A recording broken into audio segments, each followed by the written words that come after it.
Gue zoom tuh foto dan jir, ada Mbak Kunti dong nyengir natap gue di deket rak buku. Gue auto lari keluar kamar, padahal bokap gue lagi nonton TV di depan kamar. Dan anehnya, gak tau kenapa gue refleks hapus tuh foto ketimbang cerita ke bokap gue. Asli, mukanya kebayang banget, rambutnya panjang berantakan, matanya natap gue. Ih. 2 minggu setelah kejadian itu, gue jadi rajin sholat sama ngaji. Ya lumayan lah, meskipun baru baca ikro doang. Sebenarnya gue udah cerita ke bokap sama nyokap, tapi mereka tipikal yang skeptis akan hal-hal mistis. Cuma gue dan Balaras yang paling paham akan situasi ini. Pernah waktu gue lagi mandi, mata gue kan pedes tuh, kena sampo. Samar-samar, gue lihat bayangan muka gede dong. Fix, kayak buto ijo yang gue tahu di cerita Timun Mas. Pengen lari, tapi mana sempet andukan. Malu dong. Gue sambil komat-kamit merem, terus berusaha ngintip dan syukurnya udah gak ada tuh setan. Heran deh, hidup gue di rumah ini kayak gak dikasih nafas buat tenang tanpa gangguan setan yang terkutuk ini. Setelah kejadian itu, gue tiap mandi minta dijagain sama Mbak Laras. Dia nunggu di depan pintu. Karena gue rada parno, jadi pintunya gue buka dikit biar aman kalau ada apa-apa. Wajar ya, namanya juga anak SD. Kejadian horor ini berjalan terus-menerus. Kadang gue udah terbiasa, tapi di lain sisi gue masih takut. Gue masih inget banget tuh, Mbak Laras curhat gak betah kerja di sini. Katanya dia capek digangguin mulu. Gue sih kasihan, tapi mau gimana lagi? Sambil masang muka sedih, Mbak Laras cerita. Beberapa hari yang lalu dia ketindihan gitu. Dia ngerasa dirinya sadar, tapi gak punya kendali penuh atas badannya. Singkat cerita, kehidupan gue di rumah ini mulai normal. Semenjak gue masuk SMA lebih tepatnya. Dan gue punya adik yang masih kecil. Yang paling kecil sekitar 2 tahunan saat itu. Mbak Laras udah gak kerja lagi di rumah ini. Katanya dia mau bantu usaha keluarga di kampung. Tapi menurut gue itu sih alasan aja. Soalnya dia emang udah gak betah tinggal di rumah ini. Terus sekarang gantinya namanya Mbak Sekar. Adik gue yang paling kecil nempel banget sama Mbak Sekar. Soalnya untuk urusan apa-apa, Mbak Sekar siap sedia. Suatu malam, pas banget gue lagi kelar sholat maghrib, gue dengar teriakan adik gue yang masih kecil sambil nangis-nangis. Mbak, buka mbak, ada yang liatin aku. Ih. Beberapa saat gue sempet mikir, loh, bukannya si Ical sama Mbak Sekar ya tadi? Karena ngerasa gak beres, sontak gue langsung lari keluar.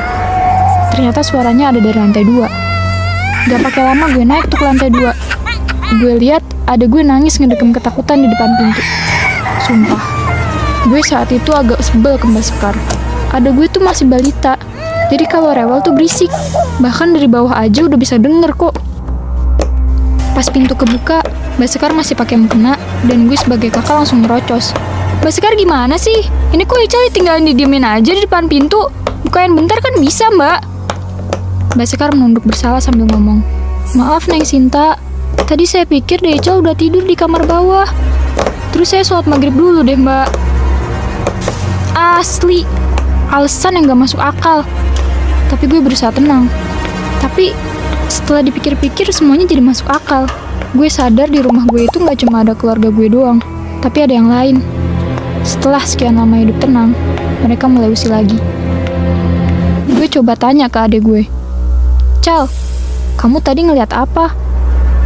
Dengan polosnya, dia bilang, ada sosok hitam gede di depan tangga.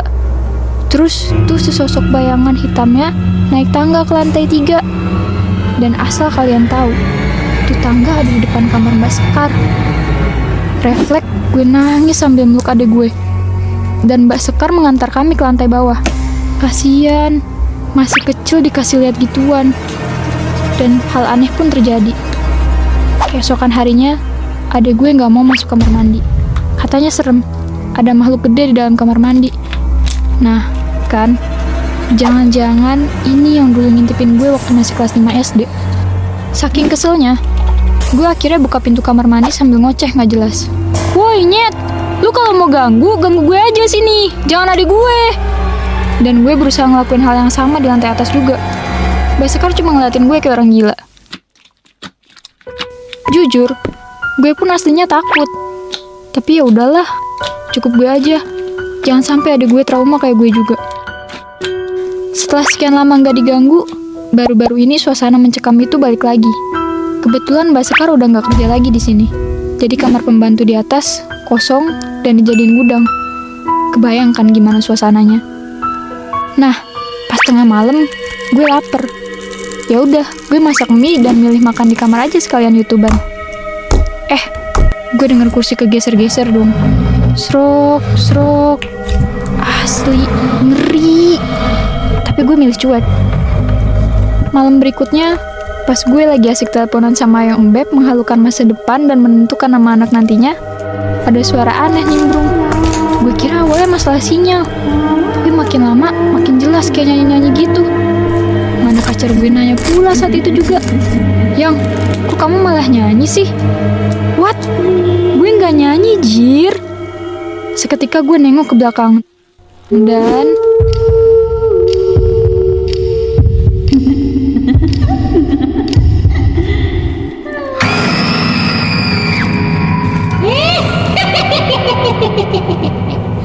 Jangan lupa subscribe ya.